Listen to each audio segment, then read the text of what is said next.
What did I tell you? Jujutsu Kaisen is releasing trailers on a weekly basis. They have reached that point in the marketing. And today we have the New York Comic Con trailer announcing the release date. Now, the release date has unfortunately leaked ahead of time, so I'm not gonna act surprised when they reveal it. It's February 2nd, very early next year. That said, this is the biggest trailer they've released for the game yet, so I'm excited to see what it holds. It's not a simple character trailer anymore. I appreciate that.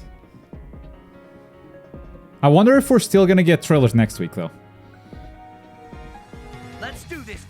Let's do this. In that case, let's win. Is this the first time we've heard the English dub? Probably not. I forget these little details all the time. You're so open. Oh, big panda boy. Okay, so these are the characters they've made the character trailers for. We still have 3 characters they have announced through Shonen Jump scans, but man, the area attacks. He was hitting his own teammates there. Like, Sukuna actually can hit your own teammates. Oh! This is the stuff I love. I love menus. I'm a sucker for menus. We are gonna look at that stuff slowly. And they were fighting like a trash mob. It wasn't even another character. Customization. Ooh, the amount of colors there is crazy. Mahito! This is an... Wait! And Nanami. Then, once we both got an opening, you'll shower him with blows. There's really only one piece of advice. From the Cursed One Must Die to the origin of blind obedience and Jujutsu Kaisen 0. Jujutsu Kaisen 0 is a part of the story mode. Let's go! Toto! Hanami had been announced. This guy has not been announced. This doesn't confirm him as playable. Confirms him in the story mode at the very least, but... if they're making that boss fight, might as well make the character, right? Yeah, Finger Bearer. Could be story only too. Viking has done that in the past with the first My Hero One's Justice. Nomu was a story only character only. Mahito has not been announced yet. So this... is he playable? Just tell me he's playable. He's gotta be playable, right? Sheesh. Domain expansion. Let's go. I got one too, buddy. I don't think they've made domain expansions a part of the gameplay mechanics. So that seems to be like story moments only. We are gonna have... there it is. There's a release date. We're gonna have to break all of this down. We're gonna have to rewatch it because there's a lot of little details, a lot of stuff to learn here. But first, there's a pre-order bonus. You can get glasses. DLC. Oh boy. It's outfits.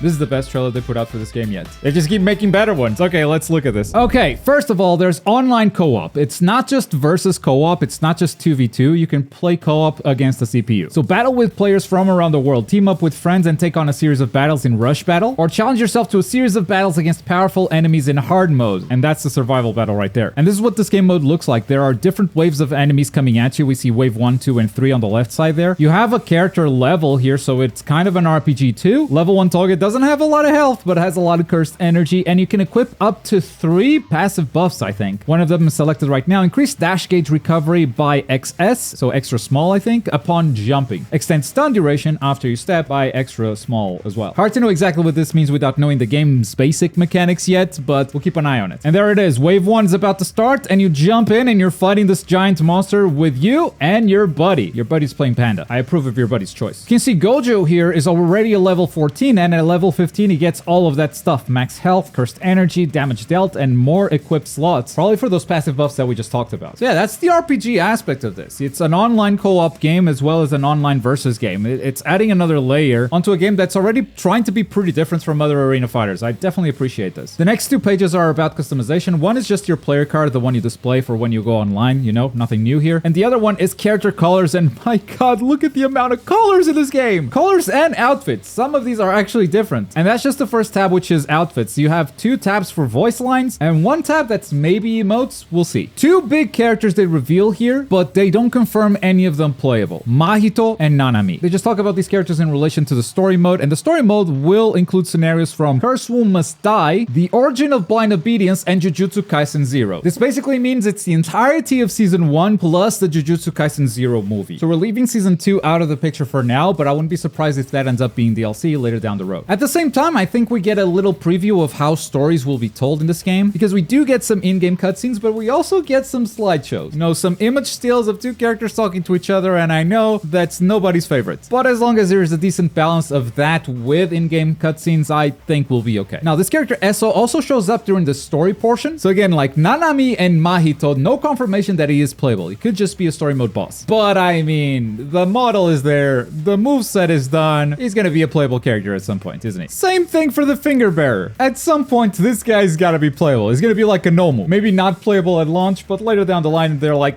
he's done. Have fun with him. He's an incomplete moveset, but just have fun, I guess. I do like this portion of the trailer because it's all about domain expansions and they all look really sick. That said, all of them seem to take place inside story mode. I don't know if domain expansion will actually be a mechanic in the Arena Fighter, if you can go online and just domain expansion someone. But we'll stay tuned and we'll look for more answers, and in fact, the game is playable at New York Comic Con. Bandai Namco is gonna have a station, people are gonna play it, and people are gonna film it. We are finally gonna see what a match looks like from start to finish, unedited. I know of some people that will be posting the gameplay. I won't be covering it right away. I'll wait for that information to come in, and then I'll compile it in a nice video for you. In the meantime, let me know what you think of the release date, February 2nd. Let me know what you think of the online co-op mode and the story mode they've shown. And if you've missed last week's trailer, it was a character showcase with these 3 characters, and it was pretty good. Go check it out, and thank you so much for watching.